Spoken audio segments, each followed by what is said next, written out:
Hello नमस्कार। आप सभी का एक बार फिर से मेरे YouTube channel maths by Mukul में स्वागत है। कल हमने हमारे चैनल के बारे में और मेरे बारे में इंट्रोडक्शन की थोड़ी बातचीत की थी। आज हम लोग मैथ्स के सिलेबस के बारे में थोड़ा देखेंगे, जिसमें कि मैं आपको मैथ्स के अर्थमेटिक पोर्शन यानी कि जो अंकगणित का पोर्शन है उसके जितने भी चैप्टर्स हैं जिनके बारे में एग्जाम्स में पूछा जाता है, मैं उन सभी के बारे में आपसे डिस्कस करूंगा और आगे आने वाले दिनों की क्लासेस के बारे में भी आपको बताया जाएगा। तो सबसे पहले हम शुरू करते हैं। ये आपके सामने स्क्रीन पे जो सिलेबस है ये अर्थमेटिक का सिलेबस है, जो कि हर एग्जाम में कॉमन कॉमन रहता है। जैसे कि एसएससी हुआ, रेलवे हुआ, या फिर कोई भी स्टेट का पुलिस का, कांस्टेबल का और वीडियो पटवारी जो भी हैं, जिनमें मतलब यही सिलेबस कॉमन रहता है। तो इसमें मैं आपको एक एक करके सारी यूनिट्स के बारे में बता देता हूँ। जैसे हमारा पहला जो चैप्टर है वो है परसेंटेज। तो परसेंटेज आप सभी लोग जानते होंगे, लेकिन परसेंटेज में क्या होता है कि कई बार ऐसे सवाल आ जाते हैं जो आपको फंसा देते हैं। जैसे कि अ, बहुत सारे सवाल होते हैं ऐसे जो आपको फंसा देते हैं, जैसे कि ये मतदाता वाले और भी बहुत सारे सवाल होते हैं। और जैसे प्रॉफिट, सेकंड हमारा चैप्टर है प्रॉफिट लॉस एंड डिस्काउंट, लाभ हानि और बट्टा जिसे बोलते हैं हिंदी में। तो ये, और तीसरा है साधारण ब्याज, चौथा है कंपाउंड इंटरेस्ट चक्रवर्ती ब्याज, और पांचवा है अनुपात समानुपात मिश्रण साझेदारी औसत काम और समय पाइप और टंकी समय चाल और दूरी तथा नाव और धारा। ये टोटल 12 टॉपिक हैं और आई थिंक कि ये जितनी पूरी अंकगणित है वो ये 12 टॉपिक्स में खत्म हो जाती है, कॉम्पिटिटिव लेवल की। खाली जो हमसे रेलवे और इन सब एग्जाम्स में जो सवाल पूछे जाते हैं वो इन्हीं 12 टॉपिक से पूछे जाते हैं, इनके बाहर कुछ नहीं पूछा जाता है। तो हम लोग स्टार्ट करेंगे परसेंटेज से, उसके बाद हम लोग प्रॉफिट एंड लॉस पढ़ेंगे, फिर सिंपल इंटरेस्ट पढ़ेंगे और कंपाउंड इंटरेस्ट पढ़ेंगे। अब इसमें ये जो शुरुआत के जो 4 टॉपिक हैं, इनमें मजे की बात ये है कि ये चारों टॉपिक में आपको कुछ अलग से नहीं पढ़ना है। मतलब ये चारों टॉपिक हम एक ही फंडामेंट्स और एक ही कॉन्सेप्ट से पढ़ेंगे। मतलब जो मैं आपको परसेंटेज में पढ़ाऊंगा उन्हीं कॉन्सेप्ट से आपको प्रॉफिट लॉस एंड डिस्काउंट करवाऊंगा, उसी कॉन्सेप्ट से आपको सिंपल इंटरेस्ट करवाऊंगा और उसी कॉन्सेप्ट से आपको कंपाउंड इंटरेस्ट करवाऊंगा। तो आपको इन चारों के लिए अलग से कोई फॉर्मूला या कुछ भी याद करने की जरूरत नहीं पड़ेगी। आपको सिर्फ परसेंटेज से स्टार्ट करना है मेरे साथ। प्रॉफिट लॉस एंड डिस्काउंट जो भी है, सिंपल इंटरेस्ट है, कंपाउंड इंटरेस्ट है, ये सीरीज में चलेंगे हम लोग। और जो परसेंटेज के कॉन्सेप्ट होंगे वही इन चारों में काम आएंगे। उसके बाद हम लोग धीरे धीरे करके एवरेज और पार्टनरशिप भी हमारा थोड़ा थोड़ा रेशो रेशो से ही रिलेटेड रहेगा।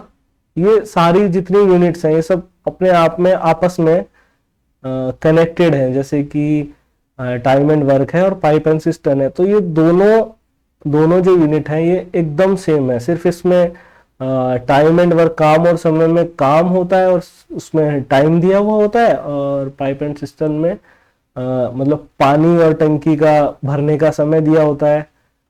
तो दोनों का कॉन्सेप्ट एक ही है, बस थोड़ा सा चेंज हमें यही रहेगा कि काम की जगह वहां पे टंकी का भरने का समय दिया होगा और हमसे स्पीड पूछी जाएगी, या पाइप पाइप की जो एफिशिएंसी होगी, जो क्षमता होगी कि एक पाइप किसी टंकी को 15 घंटे में भर सकता है, दूसरा पाइप 12 घंटे में भर सकता है, दोनों मिलके कितने घंटे में भरेंगे, इस तरह के सवाल रहेंगे। उसके बाद एक टॉपिक हमारा जो है टाइम स्पीड एंड डिस्टेंस, इससे ज़्यादातर सवाल रेलवे में इसी टॉपिक से पूछे जाते हैं। और नाव और धारा ये जनरली रेलवेज के एग्जाम में नहीं पूछा जाता है, मतलब पूछा जाता है लेकिन बहुत आसान सवाल रहते हैं। ये ज़्यादा एसएससी के एग्जाम में पूछा जाता है। रेलवे में एवरेज से सवाल आते हैं, पार्टनरशिप से सवाल आते हैं, और simple interest, profit and loss, percentage, इन सभी जो सिंपल टॉपिक्स हैं इनसे सवाल आते हैं। बाकी ये सिलेबस पूरा कॉमन है एमटीएस, रेलवेज, सीएचएसएल और जितने भी एग्जाम्स होते हैं। अभी राजस्थान में भी जैसे वीडियो का एग्जाम है अगले महीने, तो उसमें भी जो मैथ्स में जो सवाल आएंगे वो इन्हीं 12 टॉपिक से आएंगे। तो हम इन्हें धीरे धीरे एक एक करके स्टार्ट करेंगे परसेंटेज से और फिर धीरे धीरे आगे बढ़ते जाएंगे। तो आज मैं आपको कुछ बताता हूँ परसेंटेज के बारे में, एक दो कॉन्सेप्ट। ये एक्चुअल में परसेंटेज जो है, आप सबने परसेंटेज कभी ना कभी पढ़ी होगी, 5वीं 6ठी 7वीं 8वीं क्लास में ये सबने पढ़ी होगी, चाहे वो किसी भी माध्यम से रहा हो, किसी भी स्टेट बोर्ड से या सीबीएसई से, कहीं से भी रहा, उसने परसेंटेज प्रतिशतता पढ़ी होगी और उसके बाद भी अभी कॉम्पिटिटिव एग्जाम्स में भी पढ़ रहा होगा। लेकिन जनरली क्या होता है कि हम जो बुक्स में पढ़ते हैं वो मतलब बहुत आसान लेवल के सवाल होते हैं, और उसके बाद जब हम एग्ज़ाम देने जाते हैं और एग्ज़ाम में अगर थोड़ा लैंग्वेज को घुमाकर पूछ लिया जाता है, जैसे कि जैसे आपने बुक में पढ़ा कि 7,000 का आप 15% बताइए, या ऐसा कुछ सवाल होता है। लेकिन जब एग्ज़ाम देने जाते हैं और आपसे पूछ लिया कि 7,000 का 14 सही 2/7% बताइए, जैसे कि आपसे एक सवाल पूछ लिया कि 7,000 का 14 सही 2/7% बताइए। अब आप जो पढ़ के गए हैं वो पढ़ के गए कि 7,000 का 15% क्या होता है, ये सब आप पढ़ के गए, लेकिन आपने ये नहीं पढ़ा कि 7,000 का 14 सही 2/। अब आप निकालेंगे इसे अपने बेसिक मेथड से, तो आप क्या करेंगे, पहले करेंगे 7,000 गुणा 14 सही 2/7/100। अब आप इसे निकालेंगे 7,000 गुणा, इसे अगर सॉल्व करेंगे 14 7 98 प्लस 2 100/7 और ये नीचे 100, तो ये 2 जीरो से ये 2 जीरो चली जाएंगी और ये 7 से ये 7 चला जाएगा, तो उत्तर आएगा आपका 1000। लेकिन इसमें आपको काफी समय लग जाएगा और हो सकता है आप ये सवाल देख के वहां पर कंफ्यूज भी हो जाएं और शायद इस सवाल को छोड़ भी दें, क्योंकि ये अभी तो चलो मैंने 14 सही 2/7 लिया है। अगर आपसे पूछ लिया जाए 114 सही 2/7% बताइए, या फिर आपसे पूछ लिया जाए 128 सही 4/7% बताइए, या आपसे पूछ लिया जाए कि 142 सही 6/7% बताइए, तो आप ये सवाल नहीं कर पाएंगे वहां पर। लेकिन इसमें क्या है कि कभी भी एग्जामिनर आपको अगर कोई सवाल दे रहा है तो वो कभी भी ऐसा सवाल नहीं देगा जो कि जिसका आंसर बहुत मुश्किल से निकले, क्योंकि उसे भी पता है कि आपको हर एक सवाल के लिए 1 मिनट से ज्यादा का समय नहीं है। तो वो जानता है इस बात को कि सवाल करने के लिए बच्चे के पास 1 मिनट से ज्यादा का समय नहीं है, तो वो इतना बड़ा सवाल नहीं कर पाएगा। तो इसके लिए वो हमेशा सवाल को थोड़ा सा बस ट्विस्ट करके दे देता है, आपको थोड़ा घुमा के दे देता है, जिससे आप कंफ्यूज हो जाते हैं और कंपटीशन से बाहर हो जाते हैं। तो इसके लिए हमें थोड़ा परसेंटेज को हम बेसिक स्टार्टिंग से सीखेंगे। जैसे कि अगर हम देखें कि आप सब जानते हैं कि 50% जो होता है वो आधा होता है किसी भी संख्या का, तो हम उसे 1/2 लिख सकते हैं। तो अभी जैसे 50% 1/2 हम लिख सकते हैं, उसी तरह आप जानते हैं कि 25% जो होता है वो 1/4 होता है, तो हम उसे 1/4 लिख सकते हैं। उसी तरह आप जानते हैं कि 20% जो होता है वो किसी संख्या का 5वां हिस्सा होता है, तो 1/5 लिख सकते हैं। 10% किसी संख्या का 1/10वां हिस्सा होता है, तो हम उसे 1/10 लिख सकते हैं। हम इतना जानते हैं। अब इसी तरह अगर हम इसको थोड़ा और अगर हमारी नॉलेज को एक्सपेंड करें और थोड़ा इसके साथ प्रैक्टिकली सोचें, तो आप ये देखें कि जब 20% बराबर 1/5 होता है, तो 40% बराबर क्या होगा। 20% बराबर 1/5 है, तो 40% बराबर 2/5 हो जाएगा। इसका डबल हो जाएगा ये ऊपर वाले का, ठीक है।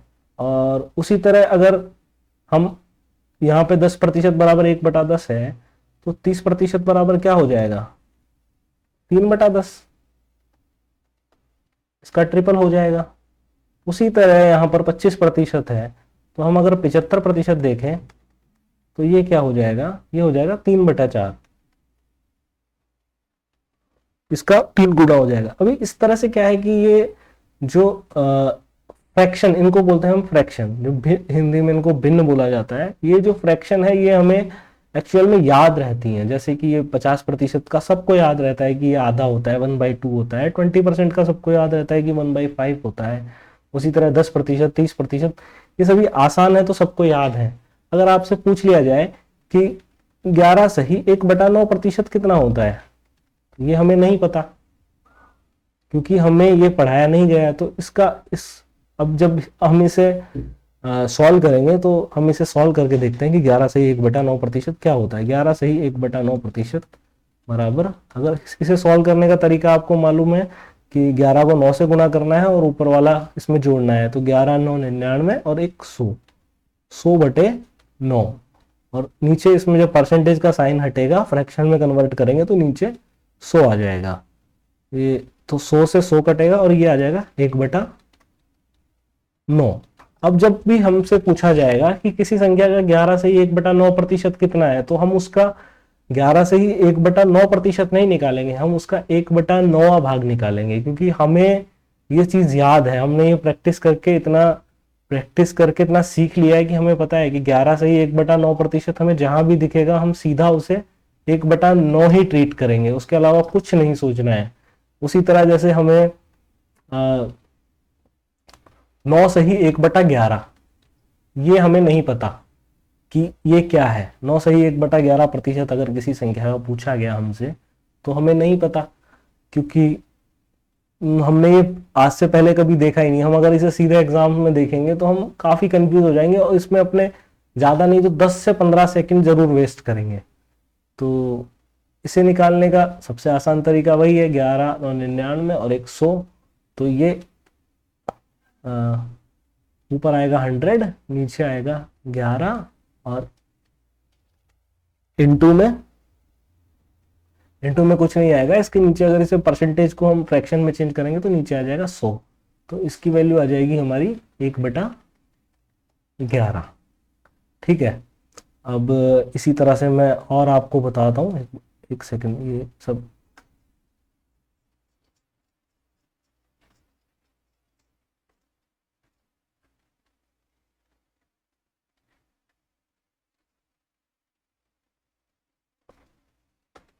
देखिए। अभी हमें पता है कि 1/2 50% होता है। उसी प्रकार हमें ये भी पता है कि जो 33% होता है, 33 सही 1/3%, ये हम सबको पता है कितना होता है। ये होता है हमारा 1/3। ठीक है। अब अगर इसे डबल कर दिया जाए 33 सही 1/3% को, जैसे कि 33 सही 1/3% बराबर 1/3 कैसे आया, ये तो सबको पता है, फिर भी मैं बता देता हूँ इसे सॉल्व करके। 33 को 3 से गुणा करेंगे 99 प्लस 1 100/3, और इसमें परसेंटेज का साइन हटाएंगे तो नीचे 100 से मल्टीप्लाई करेंगे, और 100 से ये 100 कैंसिल होगा और बराबर 1/3। अगर अब हमें इसे डबल करना है, 33 सही 1/3 को अगर हमें डबल करना है तो हम इसमें क्या करेंगे, 2 से मल्टीप्लाई कर देंगे। 33 दूनी 66, ऊपर 2 आ जाएगा और नीचे आ जाएगा 3। 66 सही 2/3, ये कितना होता है। ये अगर हमसे ये पूछ लिया गया कि ये परसेंट कितना होता है, 66 सही 2/3 अगर किसी संख्या का हमें निकालना है, तो हमें ये पता है कि 33 सही 1/3% बराबर 1/3 होता है। तो उसी तरह 66 सही 2/3, जब इसका ये डबल हो रहा है 33 सही 1/3 का, तो जो इस तरफ जो फ्रैक्शन आएगी वो भी इसकी डबल हो जाएगी। तो इसकी डबल क्या होगी, 2/3। किसी भी संख्या को डबल करते हैं तो हम उसके अंश में 2 से गुणा करते हैं। ये बात तो आपको शायद पता होगी। उसके बाद हम कुछ और फ्रैक्शंस देखते हैं इसके अलावा। ये चीजें आपका एग्जाम में बहुत ज्यादा समय कम कर देंगी। जैसे अगर आपको किसी सवाल को सॉल्व करने में पूरा 1 मिनट लगता है, 60 सेकंड लगते हैं, तो ये इन फ्रैक्शंस की वजह से आप किसी भी सवाल को 10-15 सेकंड में आराम से हल कर पाएंगे। जैसे कि हम आगे बढ़ते हैं। जैसे कोई सवाल है कि जैसे मैंने अभी जो शुरुआत में जो एग्जांपल दिया वो देख लेते हैं हम, कि जैसे 14 सही 2/7% कितना होता है। किसी भी संख्या का 14 सही 2/7% कितना होता है, तो 14 7 98 प्लस 2 100/7, और इसके नीचे डिवीजन में 100 लगा देंगे, क्योंकि हमें इसे परसेंटेज से फ्रैक्शन में कन्वर्ट करना है। फ्रैक्शन का मतलब भिन्न होता है। तो ये 100 से 100 कट जाएगा और यहाँ पर 1/7 बचेगा। ठीक है, अब इस पे एक क्वेश्चन देखते हैं हम कि जैसे किसी ने कोई क्वेश्चन एग्जाम में, अगर कोई एग्जाम का क्वेश्चन है, जैसे कि एक कि 7,000 का 114 से ही 2/7% ज्ञात कीजिए। ठीक है, ये आपसे एक सवाल पूछ लिया कि 7,000 रुपए का 114 से ही 2/7% ज्ञात कीजिए। अब आप अगर वहां पे इसको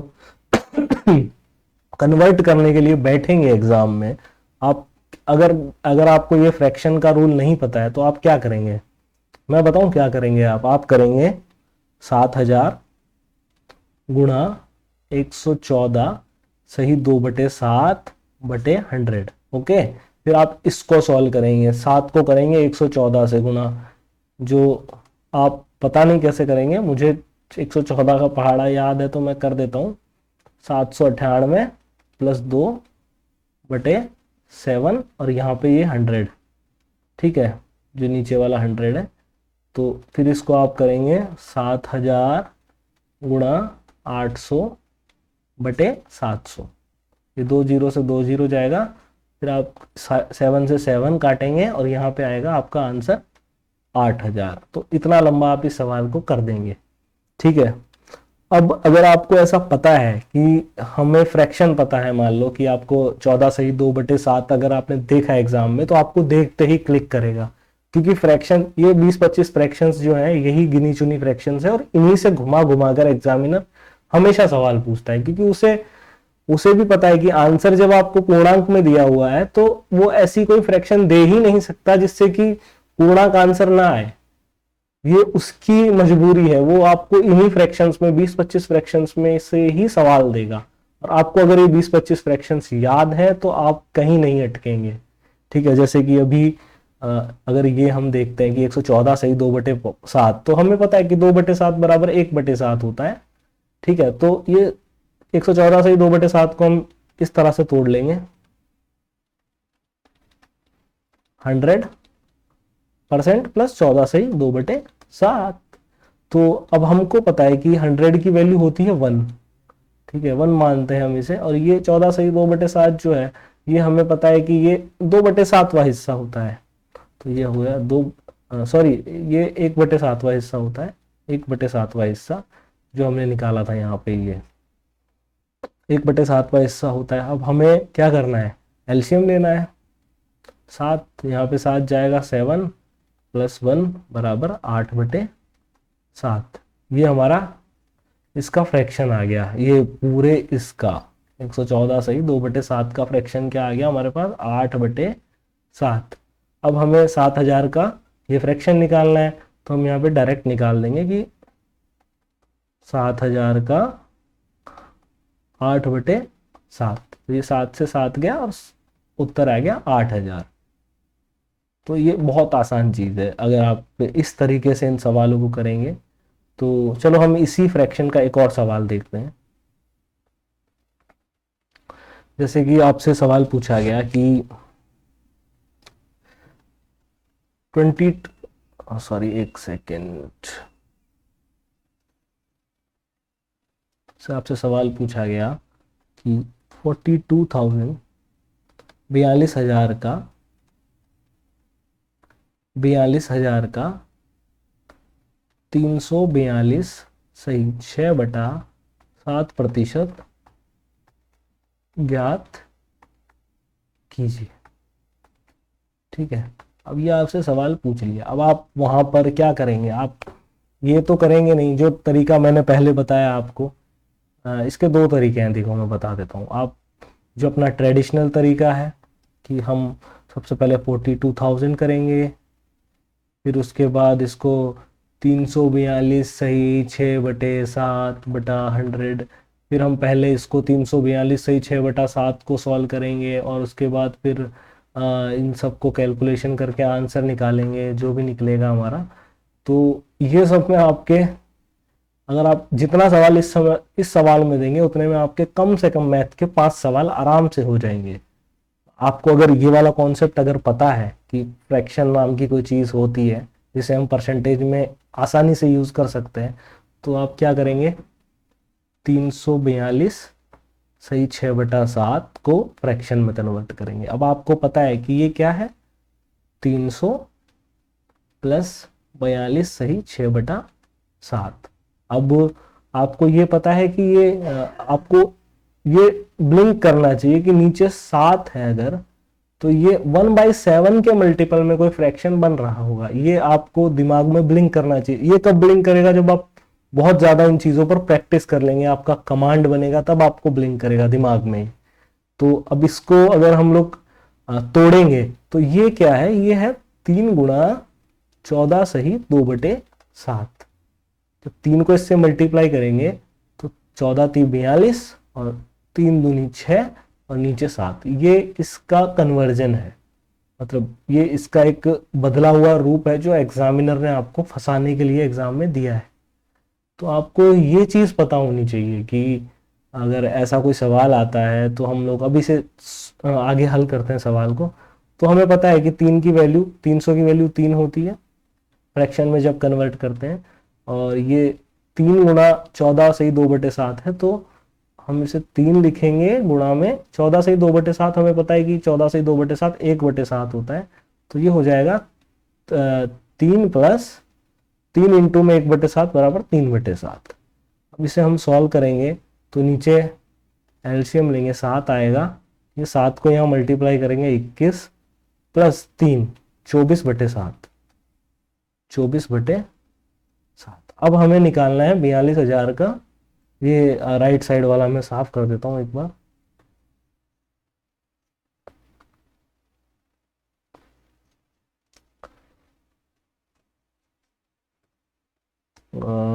ये हमें निकालना है 24/7 42,000 का। हमारा सवाल देखिए, ये सवाल दिया हुआ था 42,000 का 342 सही 6/7 क्या होता है, जहां से हम सवाल को छोटा करके यहां ले आए हैं कि 42,000 का 24/7 भाग कितना होता है।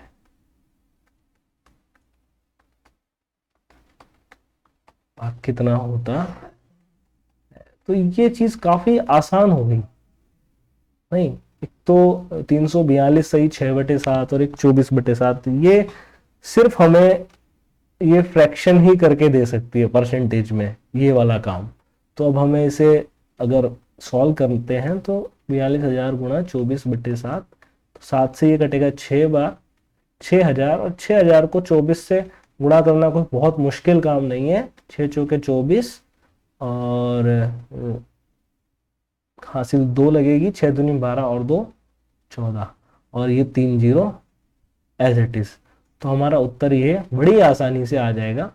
और ये मैंने आपको समझाने के लिए इतना लंबा समझाया। अगर आप इसकी प्रैक्टिस करेंगे, 8-10 सवाल ऐसे करेंगे, तो आप बहुत आसानी से, इतना आपको लिखने की भी जरूरत नहीं पड़ेगी। आप सीधा यहाँ पे देख के आइडिया लगाएंगे कि ये 14 सही 2/7 का 3 गुना है, तो ये, और ये 300 है तो 3 प्लस 3/7, और फिर उसका आप आसानी से एलसीएम लेके यहाँ से, और ये 24/7 की वैल्यू पर आएंगे, और फिर उसके बाद ये मल्टीप्लाई करके आराम से ये आंसर निकाल देंगे, जो कि आपके ट्रेडिशनल तरीके से बहुत छोटा है। मैं ये नहीं कहता कि ट्रेडिशनल तरीका खराब है, ट्रेडिशनल तरीका बहुत अच्छा है, लेकिन ट्रेडिशनल तरीका तब अच्छा है जब आपको 3 घंटे में सिर्फ 5 सवाल करने हो। लेकिन आपको अगर कंपटीशन में 1 घंटे में 100 सवाल करने, 1 घंटे में 60 सवाल करने हैं, तो फिर वो तरीका आपके लिए बिल्कुल भी यूजफुल नहीं है, वो यूजलेस है। आप सिर्फ उसमें अपना टाइम ही बर्बाद करेंगे। तो आज से हम जब भी परसेंटेज का कोई सवाल देखेंगे तो उसको फ्रैक्शन की तरह देखेंगे। ठीक है, तो मैं आपको आज कुछ फ्रैक्शंस यहाँ पे नोट करवा देता हूँ, और कल उनका मैं आपको पीपीटी पे भी दिखा दूंगा, जिससे आप उसका स्क्रीनशॉट ले सकते हैं। उसका पीडीएफ वगैरह भी आपको अवेलेबल हो जाएगा। तो मैं आपको कुछ लिखवा देता हूँ, जैसे कि सबसे सिंपल जो हमें सबसे पहले पता है ये कोई भी आदमी ये बता देगा। अगर आप किसी अनपढ़ आदमी से भी पूछोगे कि 50% कितना होता है, तो वो बताएगा 50% बराबर होता है 1/2। फिर किसी से पूछोगे कि 25% कितना होता है, वो होता है 1/4। उसके बाद अगर आप किसी से पूछोगे 10% कितना होता है, तो वो बताएगा 1/10। उसके बाद आप पूछोगे 20% कितना होता है, ये चीज़ें आप नोट कर सकते हो, 1/5। उसके बाद आप किसी से पूछोगे कि 33 सही 1/3% कितना होता है, तो ये भी आपको कोई भी बता देगा कि 1/3 होता है। ठीक है, तो हमारे पास क्या हो गया, हमारे पास 1/2 हो गया, 1/3 हो गया, 1/4 हो गया, 1/5 हो गया। अब अगर आप किसी से पूछोगे कि 1/6 की वैल्यू क्या होती है, ठीक है, तो 1/6 की वैल्यू आपको कोई बता नहीं पाएगा, क्योंकि 1/6 की वैल्यू उसने पढ़ी ही नहीं होगी, तो कहाँ से बताएगा। तो 1/6 की वैल्यू होती है 16 सही 2/3। ठीक है, अब इसको कन्वर्ट करेंगे अगर हम, तो कैसे कर सकते हैं आपको बता देता हूं मैं। 16 से 2/3% को 16, 3 48 और 2 50/3। और इसके अगर हमें फ्रैक्शन में कन्वर्ट करना है तो नीचे 100 से मल्टीप्लाई करेंगे, 50 दूनी 100 बराबर 1/6। ये आ गई फ्रैक्शन हमारी 1/6 की। और आपको मैं बता चुका हूँ कि 1/7 की वैल्यू होती है 14 सही 2/7। इसी तरह 1/8 की वैल्यू अगर हम निकालेंगे तो 1/8 की वैल्यू होती है 12.5%। ठीक है, क्योंकि वो 1/8 जो है वो 25% का आधा होता है। तो 1/4 का आधा क्या होगा, 1/8, तो इसकी वैल्यू आएगी 12 सही 1/2%। उसी तरह 1/9 की वैल्यू आएगी 11 सही 1/9%। इसे भी हम कन्वर्ट करके देख लेते हैं। 11 सही 1/9% को जब हम फ्रैक्शन में कन्वर्ट करेंगे तो 11 9 99 और 100/9, और इसको फ्रैक्शन में कन्वर्ट करने के लिए नीचे 100 से मल्टीप्लाई करेंगे, तो ये 1/9। उसी तरह हम 1/11 की जब देखेंगे तो 1/11 की क्या होती है कि 1/11 की होती है 9 सही 1/11। अब इसे भी हम कन्वर्ट करके देखें एक बार। तो ये सभी कन्वर्ट में इसलिए करके दिखा रहा हूँ ताकि आपकी प्रैक्टिस हो जाए एक बार। 9 सही 1/11 को अगर हम कन्वर्ट करेंगे इसमें, तो 11 9 99 और 100/11, और नीचे अगर इसको फ्रैक्शन में कन्वर्ट करना है तो 100, तो 100 से 100 कैंसिल होगा, तो 1/11। उसी तरह 1/12 की क्या होती है, 1/12 की होती है 8 सही 1/3%। इसको कन्वर्ट करके देखें अगर हम 8 सही 1/3% को, तो देखिए आप 8 दिया 24 और 25/3, और इसको अगर फ्रैक्शन में कन्वर्ट करना है तो 100 से गुना करेंगे, तो 25 चौके 100, तो 4 दिया 12। ये कुछ बहुत आसान फ्रैक्शंस हैं जो हर एग्जाम में आपसे पूछी जाती है। ठीक है, तो आप इतना ये जो बॉक्स में है ये जरूर नोट कर लीजिए अपनी कॉपी में। उसके बाद हम धीरे धीरे आसान सवालों से शुरुआत करेंगे, और आगे बढ़ते बढ़ते आपको जो भी प्रतिशत के जितने भी मुश्किल सवाल हैं जो एग्ज़ाम्स में पूछे जाते हैं और जिनमें लोग फंसते हैं, और जो काफ़ी लेंदी सवाल होते हैं, जो दिखने में लेंदी होते हैं, सिर्फ जिनकी भाषा बहुत मुश्किल होती है, अटपटी होती है, वो सभी सवाल आपको हम समझाएंगे। और बहुत मज़ा आने वाला है दोस्तों। तो आप जुड़े रहिए इस चैनल के साथ, लाइक कीजिए, सब्सक्राइब कीजिए और शेयर कीजिए। और बहुत बहुत धन्यवाद आपका ये वीडियो देखने के लिए। फिर मिलते हैं अगली क्लास में। Thank you.